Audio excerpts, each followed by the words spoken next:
You must be a great pianist, huh? She said with a malicious grin. Emily, my eldest son's wife, said this to me with a mean-spirited smile. At this family gathering, it seems her aim is to make me embarrass myself. As an elite music conservatory graduate and her only source of pride, Emily is desperate to take over the grand piano in my house. I, too, was reaching the end of my patience. My name is Margaret, and I turned 60 this year. My husband has passed away, and my 3 sons each have their own families now. I currently live alone in a house that is too large for just one person. I guess that makes me what you'd call a solitary senior, but fortunately, my eldest son and his wife, Emily, live nearby.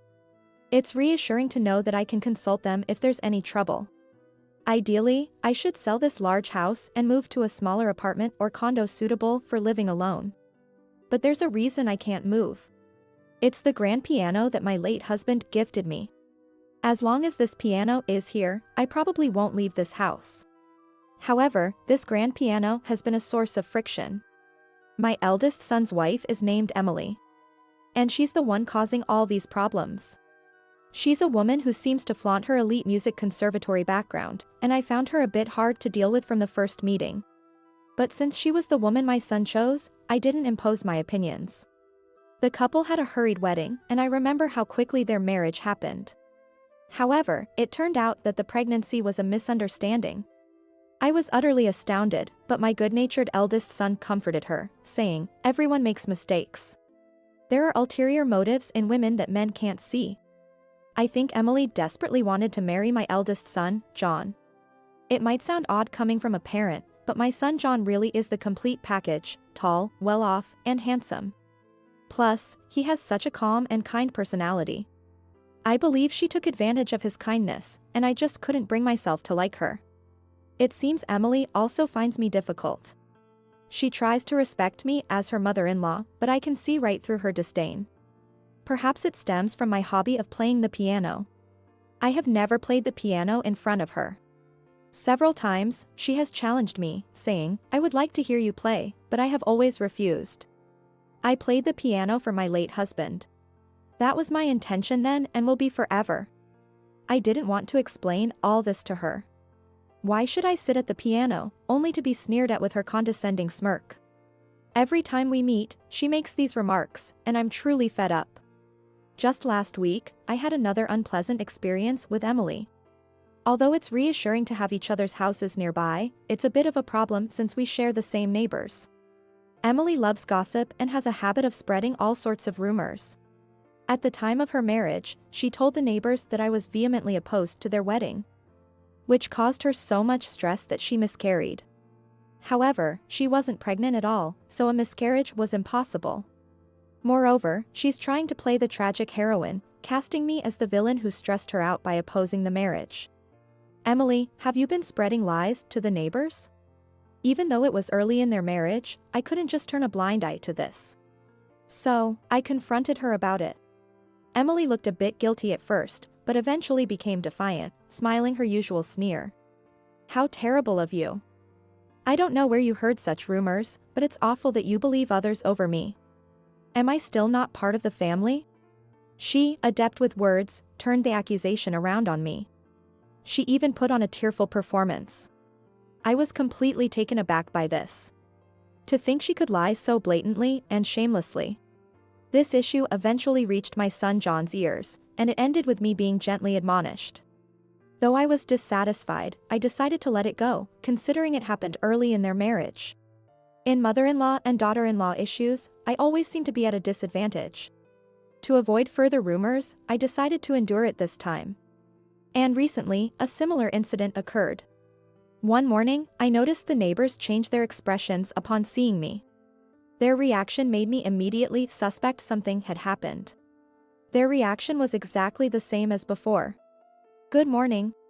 When I greeted them, they dispersed like scattered spiderlings.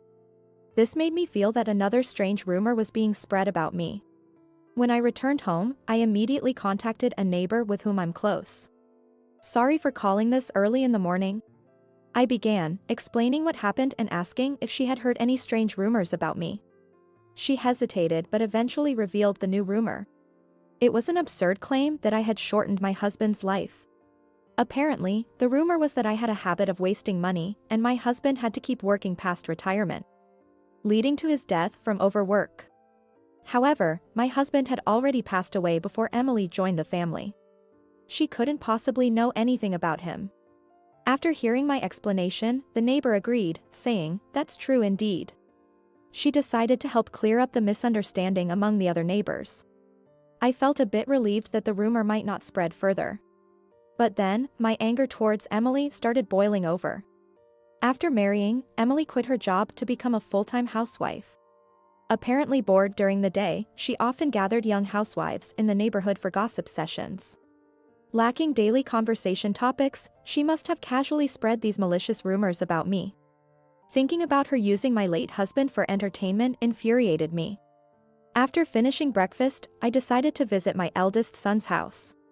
I believe I arrived at my eldest son's house around 9:30 a.m. By that time, my son John had already left for work. When I called out at the entrance, a disheveled Emily appeared from the bedroom. "Emily, were you sleeping until now?" I asked, surprised. "It's inconvenient when you visit without notice." "What is it, so early in the morning?" Emily grumbled, clearly annoyed. The living room she led me to was messy and uncleaned. Even though I live nearby, I try not to interfere with my son and his wife's life, so I don't often visit their house. But this situation was simply too much. "I apologize for not contacting you first. It was an urgent matter, so I'm sorry about that," I said, offering an apology before getting to the main point. "Couldn't you have settled this over the phone? Why bother coming all the way here?" Emily clearly found my visit distasteful. She sat deeply in the sofa in her pajamas, crossing her legs. It almost felt like she was looking down on me. Facing Emily, I struggled to contain my rising anger. I calmly asked her about the rumors, trying not to raise my voice. To this, she snickered, "Oh, that matter? Can you explain what you mean?" "I'd prefer you not spread strange rumors," I said. "What?" "But it's the truth, isn't it?" Emily retorted, smirking again. "On what basis are you saying such things?" My tone became harsher, driven by her attitude. But she seemed smugly unfazed. "That grand piano is the proof. You begged your husband for it, right? I've never even seen you play it." Emily accused me of being wasteful for insisting on a grand piano that I supposedly don't play. Emily understands the value of that piano. It's expected, given she's an elite music conservatory graduate. Don't you think it's the epitome of wastefulness to ask for a piano you can't play? "I feel sorry for your late husband," Emily said, fully mocking me. Her attitude left me speechless. As I remained silent, she laughed, "Can't argue because it's true, right?" I couldn't bring myself to share the precious story of me and my husband with such a woman. The thought of our memories being tainted by her made me stay silent. "So you go silent when it's inconvenient?"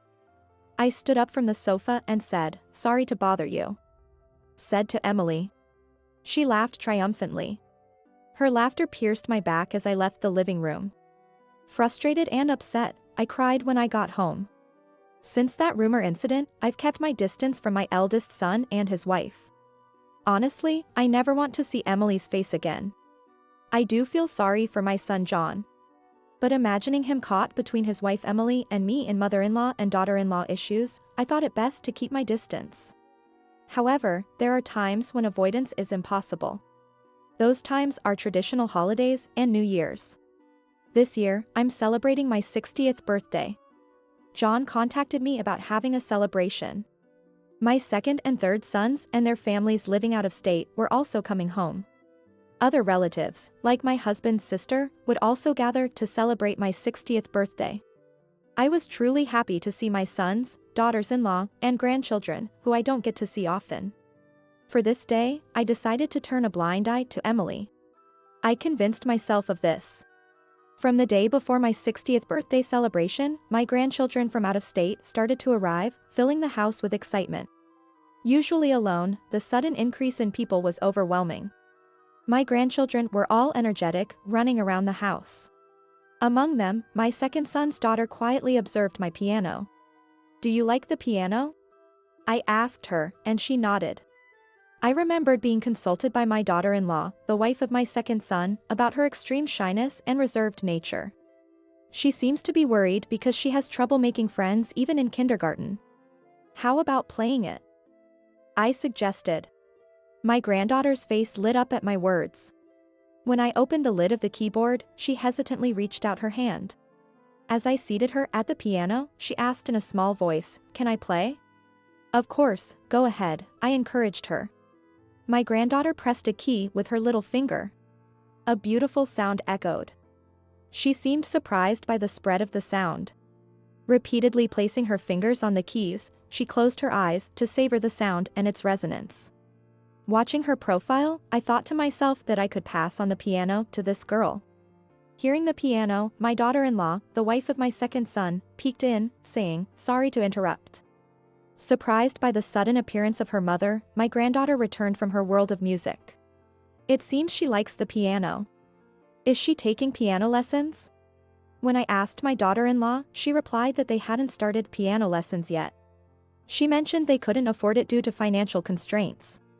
Indeed, the family of my second son is quite large. They are raising 5 children. Their financial strain is probably a reality. I see. Feel free to rely on us more. Don't be shy. My daughter-in-law nodded happily at my words and said, "Thank you." I felt like brewing some of my confidence into a potion for Emily. I wondered who was playing. With a loud voice and without any reservation, Emily entered the room. Glancing at my granddaughter seated at the piano, she scolded, "This is not a toy. This piano is not for children to touch.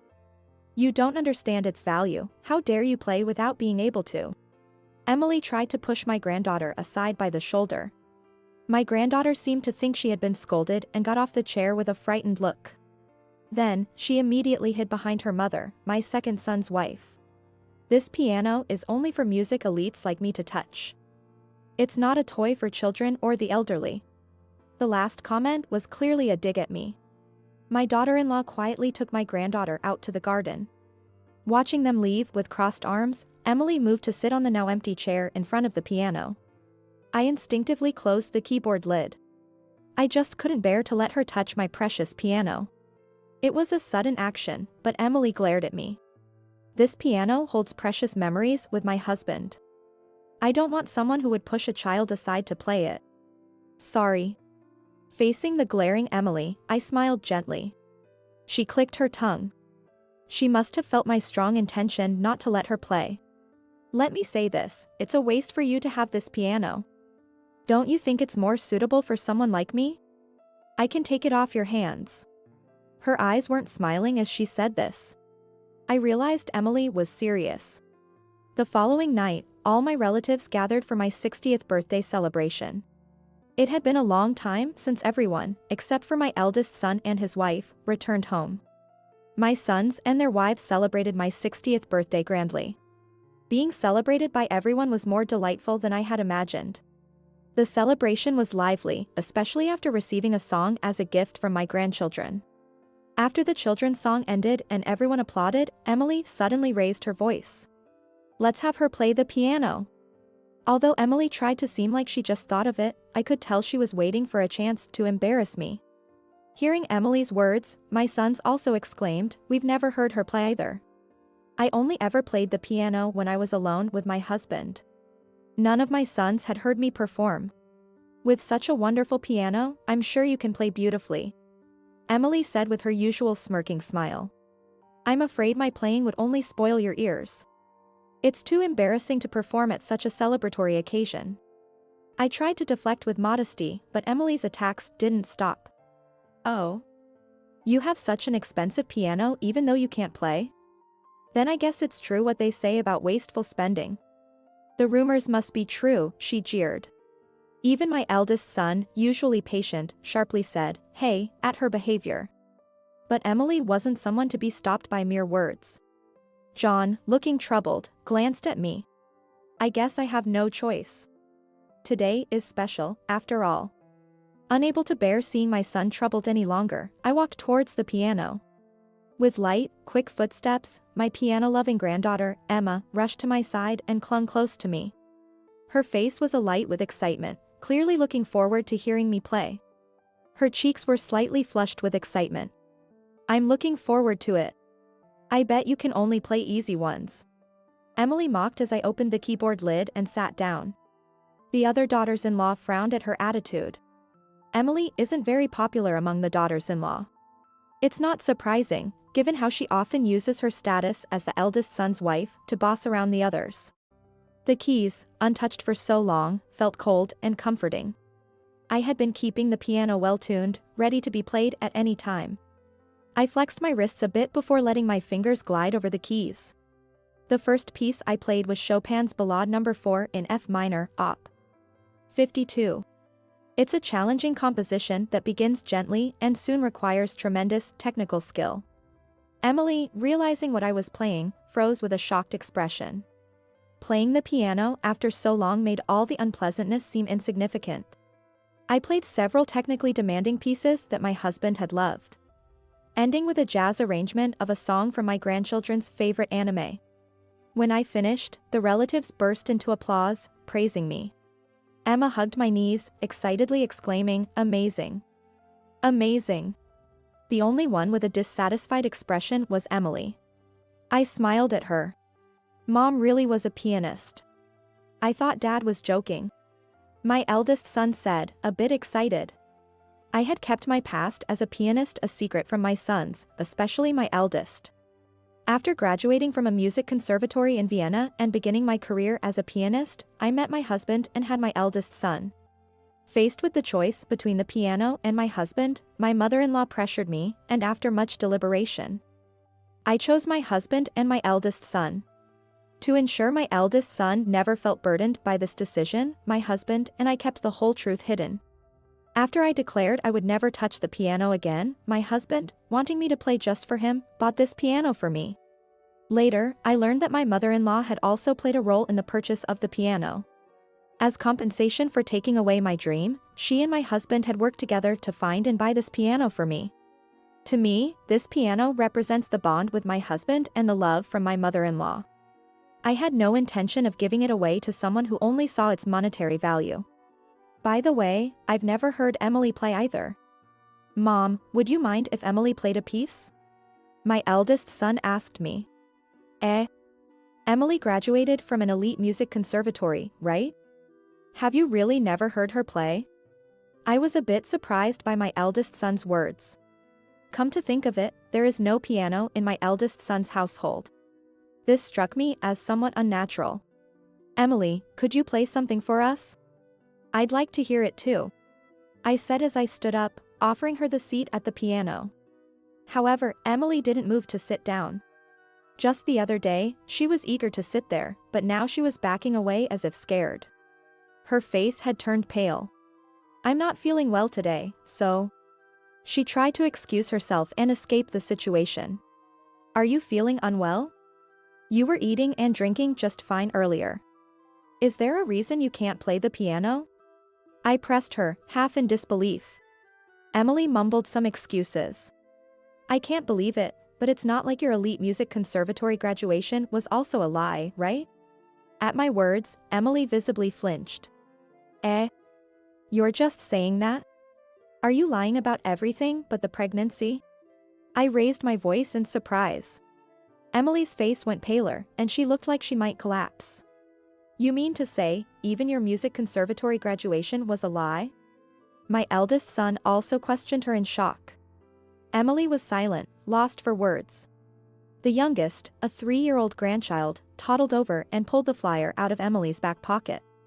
Then, innocently, they handed it to me, saying, "Here you go." Maybe it was their small way of trying to help in this tense situation. I smiled and said, "Thank you," as I took the flyer, which left me astonished. The flyer was for high-value purchases of used pianos. On it, a buyback price was written in ballpoint pen, probably confirmed over the phone. Emily, you were planning to sell off my piano. I realized, reaching my limit. I yelled at Emily and passed the flyer around to the relatives. The relatives peered at the flyer and looked at Emily with disbelief. Unable to withstand their gaze, she fled, running back to her own home. The most pitiful person in this uproar was my eldest son.